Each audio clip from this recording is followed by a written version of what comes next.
Welcome to the lecture of Introduction into Intercultural Communication. Today we will speak about culture shock. In the outline of the lecture, we have 4 questions: honeymoon phase, negotiation, adjustment, and mastery phases. First of all, what is culture shock? Culture shock is the feeling of disorientation brought on by experiencing an unfamiliar culture, lifestyle, or set attitudes. In other words, when we pack up your life, fly halfway around the world, and try to immediately immerse in a totally different culture, you may obviously expect to feel completely out of place and stick out like a sore thumb. To expect anything different would be disillusional. When you travel or move to a new region, your daily routine, attitudes of life around you, and overall environment are completely different, and the process of recognizing, comprehending, and eventually adapting to these differences is the foundation of culture shock. What are the problems? So, the common problems include information overload, language barrier, general gap, technological gap, the skill independence, formulation dependency, and etc., mainly homesickness. There is true way to entirely prevent culture shock, as an individual in any society are personally affected by cultural contrasts differently. The first phase is called honeymoon phase or initial euphoria. When you first arrive in a new place, everything you see and do will be exciting, foreign, and endearing. It is totally normal to get caught up in all wonderful things your new home has to offer and see right over any potential annoyance. You will want to gram every meal that looks slightly different from that you are used to. You'll find the morning traffic jams to be funny because your usual definition of traffic is being stuck behind a tractor. You might even have competitions with your new friends over who has the most mosquito bites from sleeping without screens. You will be charmed by every difference rather than bothered and quick to recognize any cultural similarities to avoid feeling too out of your comfort zone away. During this period, the differences between the old and new culture are seen in a romantic light. The example, in moving to a new country, an individual might love the new food, the pace of life, and the locals' habits. During the first weeks, most people are fascinated by the new culture.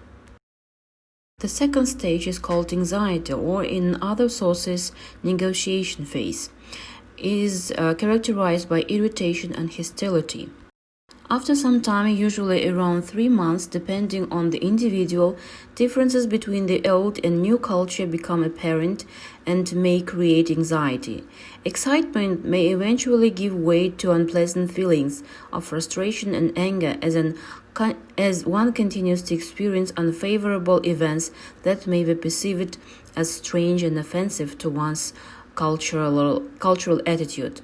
Language barriers, differences in public hygiene, traffic safety, food accessibility, and quality may heighten the sense of disconnection from the surroundings.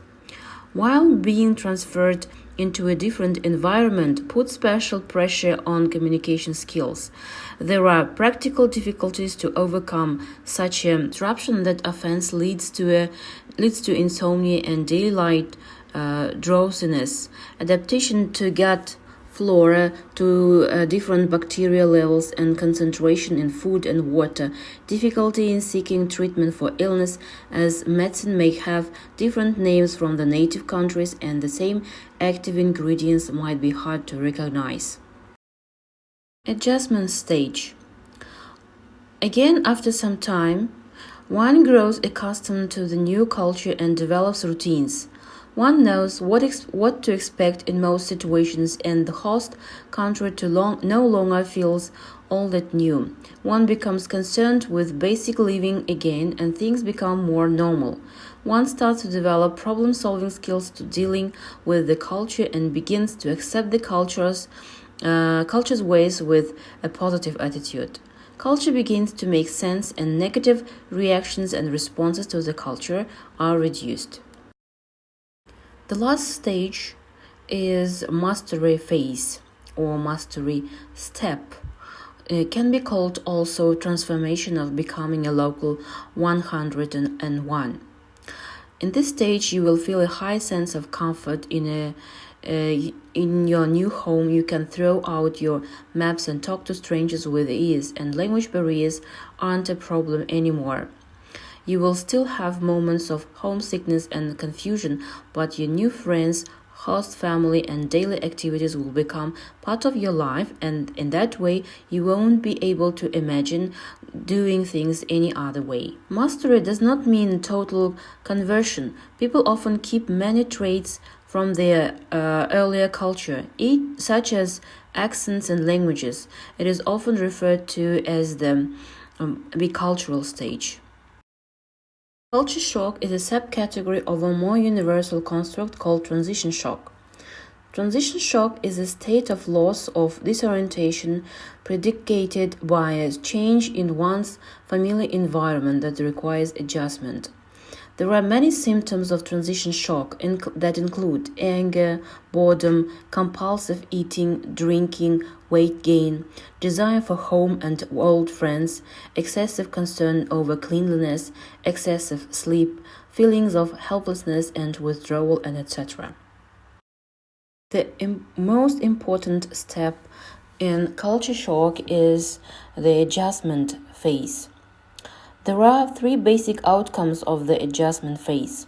Some people find it impossible to accept the foreign culture and to integrate. They isolate themselves from the host country's environment, which they come to perceive as hostile, withdraw into an ghetto, and see return to their own culture and the only way out. This group is sometimes known as rejectors, are describes approximately 60% of expatriates. Some people integrate fully and take in all parts of the host culture while losing their original identity. This is called cultural assimilation. They normally remain in the host country forever. This group is sometimes known as adopters and describes approximately 10% of expatriates. Some people manage to adapt to the aspects of the host culture they see as positive while keeping some of their own and creating their unique blend. They have no major problems returning home or relocating elsewhere. Approximately 30% of the expats belong to the following group of cosmopolitans. By completing the lecture material, you need to answer the following case study questions. Think over 10 things that might be a culture shock for you if you come to Britain and America, and complete the following table.